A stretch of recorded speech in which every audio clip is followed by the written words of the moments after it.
And now for the second part of the Shingo Sabatari trilogy. Like I said in the previous video, next up we have Yosenju's. It's the second archetype Shingo used, again in a grand total of 1 duel. And it's the smallest archetype he used, as if... Well, he used more cards than Monarchs, but it has way less cards than Monarchs. Monarchs had 43 total cards, while Yosenju only have 16 total cards made for them. And yeah, anyway, let's start, let's get going and start off with the level 1 Yosenju Kodan. A level 1 Wind Beast Warrior, and yeah, you can tribute this card, and then target 1 Yosen Training Grounds you control, place 3 Yosen counters on it. You can only use this effective Yosenju Kodan once per turn. You can banish this card from your graveyard, you can normal summon 1 Yosenju monster during your main phase this turn in addition to your normal summoner set.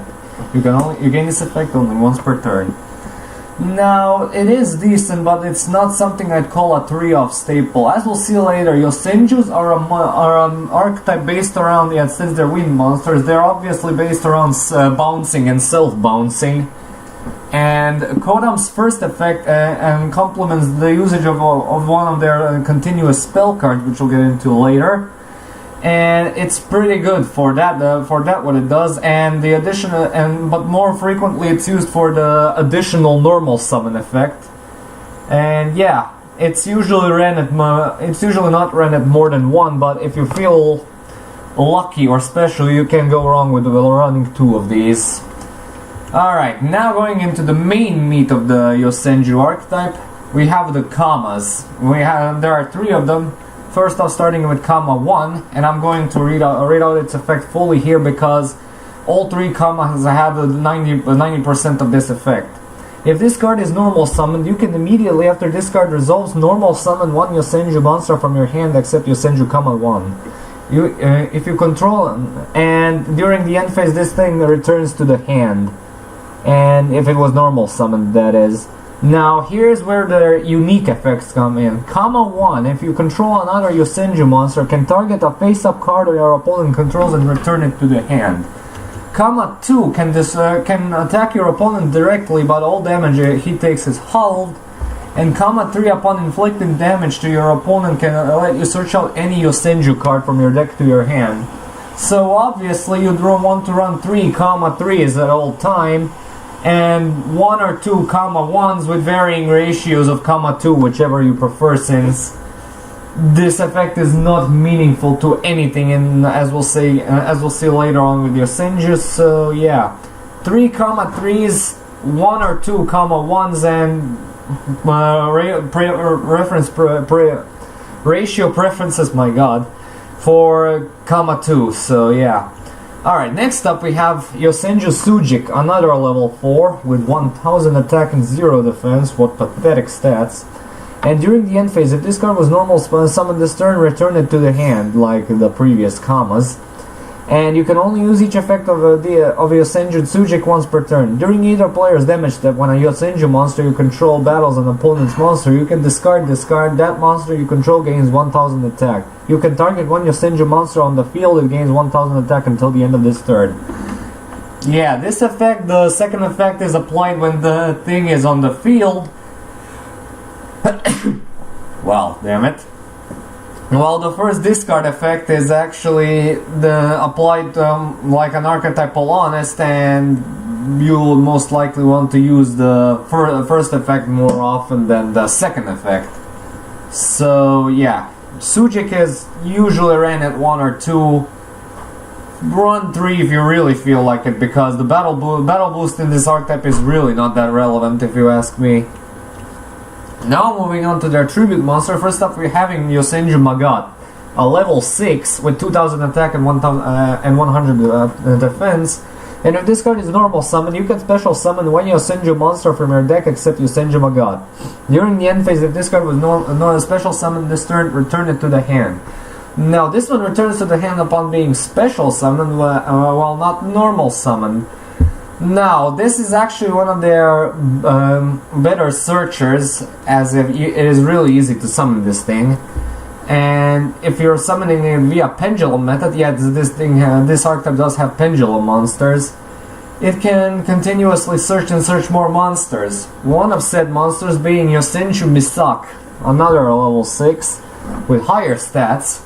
And at the start of the damage step, if this card battles a face-up non-wind monster, you can destroy that monster. When this card is pendulum summoned, you can target one card your opponent controls, destroy it.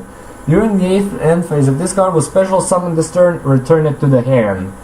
Well now, an archetypal Catastor for wind monsters. Yay!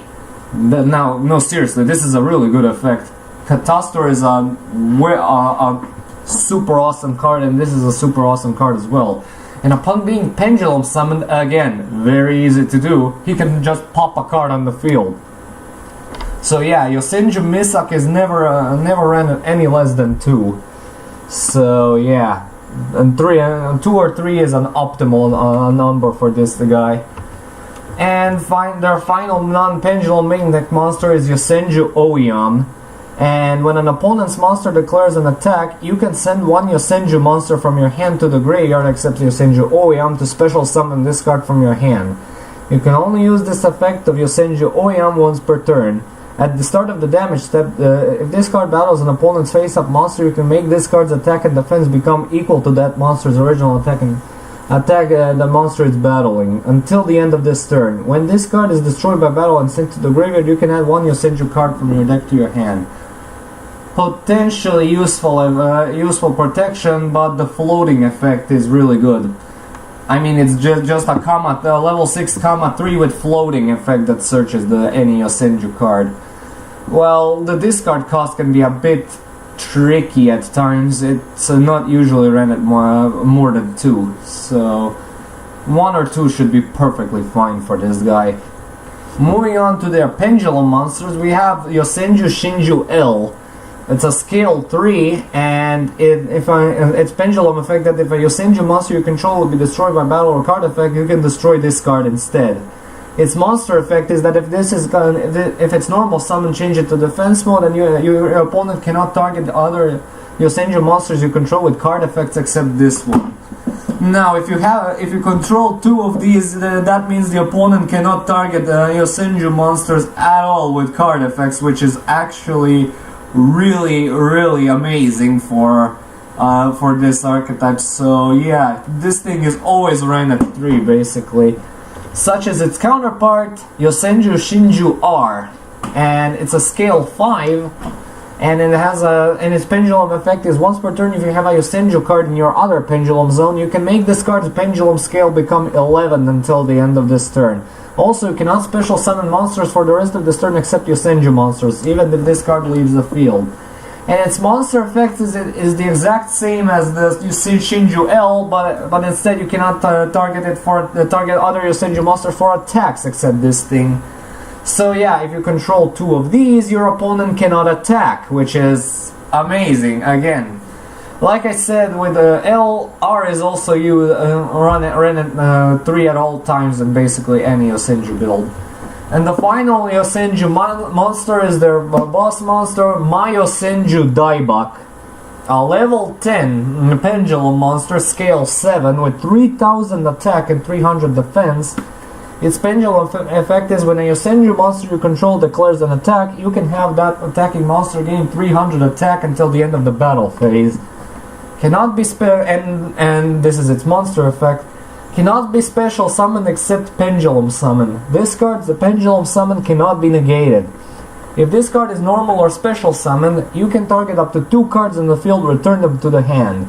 Once per turn during the end phase, if this card was special summoned this turn, return it to the hand. Well now, this is a prime boss monster if I ever saw one. It can be special summoned except by pendulum summon, which can be a bit awkward at times, but it can be tribute summoned. That still counts. And basically, it's a once per turn, return 2 cards to the hand. It's basically a penguin soldier once per turn effect. So it's a good card, no question about it. The Daibak is the best ran at 2 max, in my opinion, of course. Alright, now we're going on to their spell and trap lineup. First up, starting with the Yosen Training Grounds, which we've mentioned when we talked about Kodam. Each time a Yosenju monster is normal or special summoned, place one Yosen counter on this card. You can remove any number of Yosen counters from this card, apply this effect, depending on the number of counters removed. 1 counter. All Yosenju monsters you control currently gain 300 attack until the end of this turn, even if this card leaves the field. And 3 counters, add 1 Yosenju card from your deck to your hand. Now this is why Kodam is useful, because you can immediately place 3 counters onto the field and then perform a search. And since you're basically running at least 1, 1, 2, and 3, you basically rack this thing up with counters, and you're basically getting a once per turn search effect, and not to mention 3's search effects and Oyam's floating effect. So the consistency is off the chart with this archetype, as in it can search out any archetypal combo piece, so it's pretty damn good. Next up is another continuous spell, that being Yosen Whirlwind. Activate this card by paying 800 life points. Once per turn, if a face-up Yosenju monster you control returns to the hand except during the damage step, you can target 1 card your opponent controls, return it to the hand. During the end phase, unless this effect was activated and was not negated, destroy this card. So yeah, if you return all 3, or this basically depends on the number of Yosenju monsters you return to the hand. You can potentially, on your average day, you could return up to 3 cards to your opponent's hand during the end phase. He's probably most likely gonna get them back if they were back row or something, but this is a pretty admirable card. But the cost is a bit too obnoxious for my liking, since this effect absolutely needs to be activated, and you need to, if your opponent does not have cards to return, you lose this card. So it's a pretty silly restriction in their part. So yeah, run by preference. Usually 1 or 2 should be perfectly fine. And their final spell card is a normal spell, Yosenju's Divine Mountain Winds. If you control no monsters, activate one of these effects. Add 1 level 5 or higher Yosenju monster from your deck to your hand, or place 1 Yosenju Shinju L and R from your deck in your pendulum zone, but destroy them during your opponent's next end phase. And for the rest of this turn, after this card is resolved, you cannot special summon monsters except Yosenju monsters. This sounds vaguely useful in the right situation, since this purely depends if you have a really dead hand in your hand, and usually if you really want to run this, it's never ever any more than 1, because it's a bit too specific, and you're usually gonna have a really well built up feel if you're playing Yosenju, since they are extremely splashable, as we'll get later on. So yeah, this thing's usage a bit is limited. And first up, we have their semi-final card and their first trap card, Dizzying Winds of the Yosen Village. Activate this card only if you control a level 6 or higher Yosenju monster. And while you have a Yosenju card in your pendulum zone, if a monster would be returned from the field to the hand by a card effect, shuffle it into the deck instead, unless it's a Yosenju monster. So yeah, if you paired up with Yosen Whirlwind, you're basically spinning your opponent's stuff back into the deck, and it warrants running more of Yosen Whirlwind if it wasn't for that obnoxious cost. But yeah, this is a fantastic card, no question about it, as in during the end phase you can always spin your opponent's cards into the deck. So yeah, this is probably what the Dark Scorpions should have been like. Then first up spinning it back to the deck and then milling it into the graveyard, so the opponent cannot get to it. So yeah, Yosenjus are kind of showing off what the Dark Scorpions should have been during their inception. But yeah, hey ho.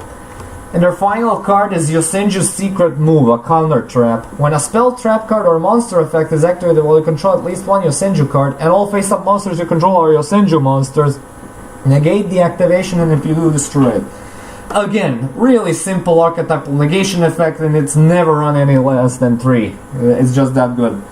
Now for the grades. Consistency gets a 3 out of 3 because of the existence of Kama 3, Oyam, Yosen Training Grounds, which is really easy to rack up with counters. It's just really good. Now, power output usually depends on Daibak, but he is not usually ran too frequently. Misak has a decent popping effect, but sheer power output is not so much there to give it a 3. So I'll give it a generous 2 out of 3. Now for the comeback ability, I mean, you're not going to have so much stuff in the graveyard so that the soul charge can work here. Most of your comeback is going to be dependent on what you have in your hand and how many monsters can you normal summon. So yeah, double summon can help out in that regard, but still, it's not a very valid strategy. And once you properly shut down Yosenju, there's pretty much no way to get back into the game for these guys. Protection exists in form of Shinju L from effect targeting and Shinju R from attacking. It's a bit too far off in between to set up, since you most likely don't want these to be on the field, but still, it's pretty damn admirable, so I'll give it a generous 2 out of 3. Now for the versatility, I have to give him a 3 out of 3 because these guys are insanely splashable, since they have access to Lightning Chidori, Divine Winds, Harpy Dancer. So yeah, all the self-bouncing decks, they can improve. They can build a really decent synchro engine with Gen XL like Birdman as well. So yeah, this is a area where they really shine in quality. So yeah, those were Yosenjus. Again, used a grand total of once, and we'll never see them again probably. I don't think we'll actually get even more support for this. Their newest support was Divine Mountain Winds, and you saw how god-awful that was. But who knows, maybe we'll get some more Yosenju support. I mean, that for hire archetype is now a thing, and this was one of the first furry archetypes, as you all saw from the artwork, so yeah. Let's see what the future brings for this archetype. And only one archetype analysis to go before my winter break, and we're closing up the Shingo Savatari trilogy with Abyss Actors with the archetype he used most of the time after Yosenju's. He used them all up until the end of the show from when he received them.